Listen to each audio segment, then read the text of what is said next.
B for BJP और B for, जी हां, पिछले कुछ सालों में इन दोनों के बीच इतना भयंकर संबंध हो चुका है कि अंदाजा लगाना भी मुश्किल हो गया है कि सारे बलात्कारी बीजेपी में शामिल हो गए हैं या फिर बीजेपी ने सारे बलात्कारियों को अपनी वॉशिंग मशीन में बुला लिया है। लेकिन चिंता की बात यह है कि अब तक ये मामला लोकल था, फिर नेशनल हुआ और अब इंटरनेशनल हो गया है। जी हां, आप बिल्कुल सही सुन रहे हैं। बीजेपी से घनिष्ठता से जुड़े हुए कुछ लोग वैश्विक स्तर पर भारत का डंका बजा रहे हैं, और वो भी कोरिया की लड़कियों को नौकरी देने के बहाने उनके ड्रिंक में ड्रग्स मिलाकर, उनके साथ घिनौना कांड करके और उसका वीडियो बनाकर, और वो भी एक दो बार नहीं, इस भाजपाई राष्ट्रभक्त के लैपटॉप से 47 वीडियो रिकॉर्डिंग मिली है कोरियन लड़कियों के साथ। इनकी पूरी कहानी हम विस्तार से आपको बताएंगे, एकदम दिल लगाकर सुनिएगा, क्योंकि ऑस्ट्रेलिया में इन्होंने जितना बड़ा कांड किया है, जिस तरह से किया है, उसे सुनकर आपके होश उड़ जाने वाले हैं। एक और बात जान लीजिए, जिस भाजपाई आदमी ने इतना बड़ा खेल किया है, खबर है कि 2014 में जब प्रधानमंत्री जी सिडनी गए थे, तब सारा आयोजन संभालने में ये व्यक्ति भी लगा हुआ था।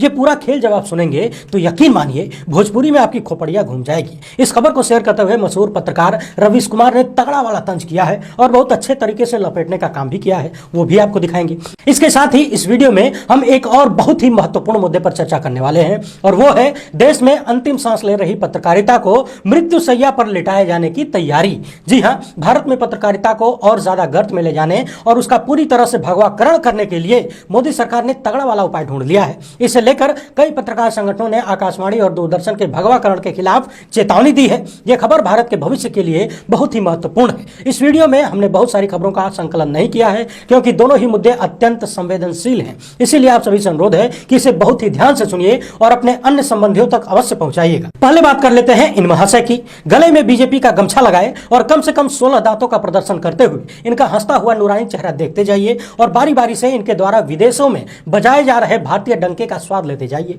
आपको जरा इनका परिचय दे देते हैं। इनका नाम है बालेश धनखड़, अप्रवासी भारतीय हैं, ऑस्ट्रेलिया में रहते हैं। खबरों के अनुसार ऑस्ट्रेलिया के भारतीय समुदाय में ये व्यक्ति प्रमुख हैसियत रखता है, यानी जाने माने आदमी है, बड़े आदमी है। कितने बड़े आदमी हैं आगे पता चल जाएगा। खबर यह भी है कि ये ऑफ बीजेपी के संस्थापक अध्यक्ष हैं। ऑफ बीजेपी का मतलब है ओवरसीज फ्रेंड्स ऑफ बीजेपी, यानी कि समंदर पार के बीजेपी के दोस्त।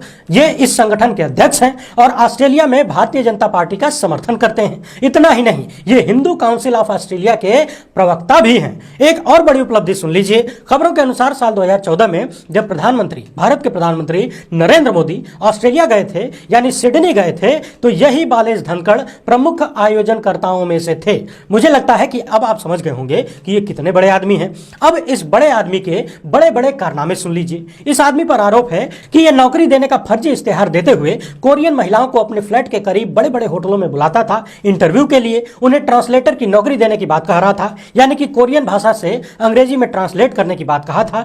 इसके बाद उन महिलाओं को ड्रिंक पिलाई जाती थी। ड्रिंक में कोई नशीला पदार्थ मिलाकर लड़कियों को बेहोश किया जाता था। इसके बाद ये महाशय धर्म की रक्षा करते थे और भारत का डंका विदेशों में बजाया करते थे। और इतना ही नहीं, बाकायदा उसकी शूटिंग भी किया करते थे, यानी कि वीडियो भी बनाया करते थे। इनके लैपटॉप से पुलिस को 47 वीडियो रिकॉर्डिंग मिली है। सन 2018 में जनवरी से अक्टूबर के बीच, यानी कि 10 महीनों के भीतर इनके ऊपर रेप के 13 मामले दर्ज हुए। खबर है कि अभी 5 महिलाओं के साथ कथित रूप से बलात्कार के मामले में इन पर सुनवाई चल रही है। इस खबर को मशहूर पत्रकार रवीश कुमार ने भी शेयर करते हुए लिखा है कि ऑस्ट्रेलिया से खबर आ रही है कि वहां की अदालत में एक अप्रवासी भारतीयों के खिलाफ 5 लड़कियों को कथित रूप से नशा देकर उनके साथ बलात्कार करने और वीडियो बनाने का आरोप लगा है। 5 लड़कियां कोरिया की बताई गई हैं। बलात्कार का वीडियो इस भारतीय ने बनाया।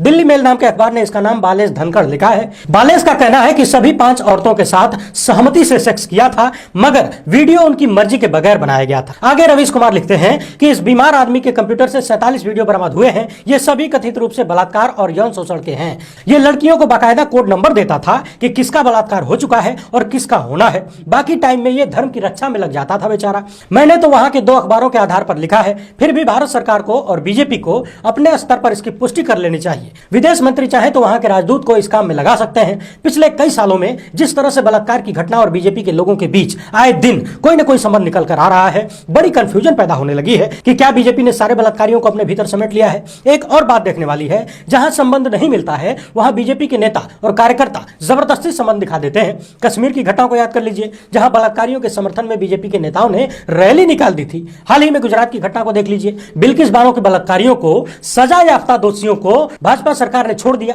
और बाकायदा उनका माल्यार्पण किया गया। गया, लड्डू खिलाया गया, मानो बहुत बड़ा जग जीत कर आए हूं। वैसे इस मामले में आप क्या राय रखते हैं, कमेंट बॉक्स में जरूर बताइएगा। मुझे लगता है कि ऑस्ट्रेलिया में अब तो भारत का बहुत बड़ा डंका बज रहा होगा। मेरे ख्याल से 2024 में लोकसभा चुनाव में वहां भी बीजेपी को पार्टिसिपेट करना चाहिए। ऑस्ट्रेलिया जैसे देश में इतना मजबूत कैंडिडेट है अपना।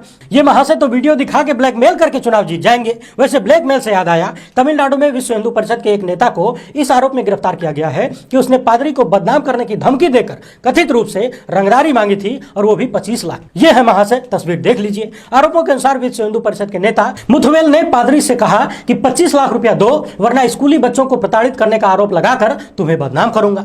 तमिलनाडु अल्पसंख्यक आयोग के अध्यक्ष पीटर अल्फांस का कहना है कि यह कोई अकेली घटना नहीं है, यह विश्व हिंदू परिषद के लोगों का तौर तरीका बन गया है। सिर्फ स्कूल ही नहीं, बल्कि ऐसे कई उदाहरण सामने आए हैं जहां दक्षिणपंथी समूह रोजाना धमकी देते हैं और पैसे की वसूली करते हैं। पुलिस को इस मामले की गहन जांच करनी चाहिए। द वायर की वेबसाइट पर यह खबर विस्तार से है, आप चाहें तो जाकर अच्छे से पढ़ लीजिए।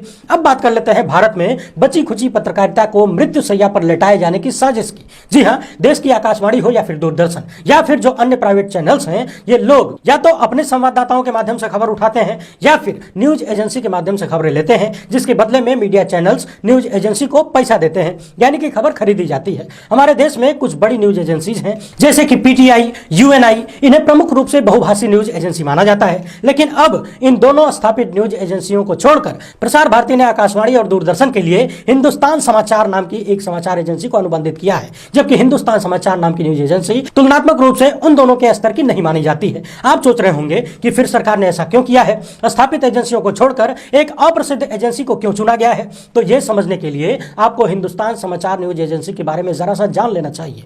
आरएसएस के वरिष्ठ प्रचारक और विश्व हिंदू परिषद के संस्थापक शिवराम शंकर आप्टे ने आरएसएस के ही विचारक एमएस गोलवलकर के साथ मिलकर साल 1948 में हिंदुस्तान समाचार की स्थापना की थी। माना यह भी जा रहा है कि जब से मोदी सरकार सत्ता में आई है, हिंदुस्तान समाचार सरकारी विज्ञापनों और अन्य प्रकार के संरक्षण का नियमित लाभार्थी रहा है, जबकि मोदी सरकार के पहले यह अस्तित्व के लिए भी संघर्ष कर रहा था। पत्रकार संगठनों की चिंता इस बात को लेकर है कि यदि इस एजेंसी को राष्ट्र के लिए प्राथमिक समाचार आपूर्तिकर्ता की भूमिका देने का कदम उठाया जाएगा तो यह भारतीय समाज और राजनीति का भगवाकरण, सांप्रदायिकता और ध्रुवीकरण करेगा। यह सत्तारूढ़ दल के विरोधी राजनीतिक दलों के लिए भी एक गंभीर खतरा है। कुछ घटनाएं ऐसी हो जाती हैं जिनका तत्काल असर नहीं दिखता है, लेकिन धीरे धीरे उनका असर इतना गंभीर होता है कि बहुत कुछ बर्बाद हो जाता है। पत्रकार संगठनों की ये जो चिंता है कि आकाशवाणी और दूरदर्शन का भगवाकरण किया जा रहा है, इसमें तनिक भी संदेह नहीं होना चाहिए। देश में मीडिया पहले से ही कोमा में जा चुका है। ऐसे में इस तरह के प्रयास देश में स्वतंत्र पत्रकारिता पर फुल स्टॉप लगाने की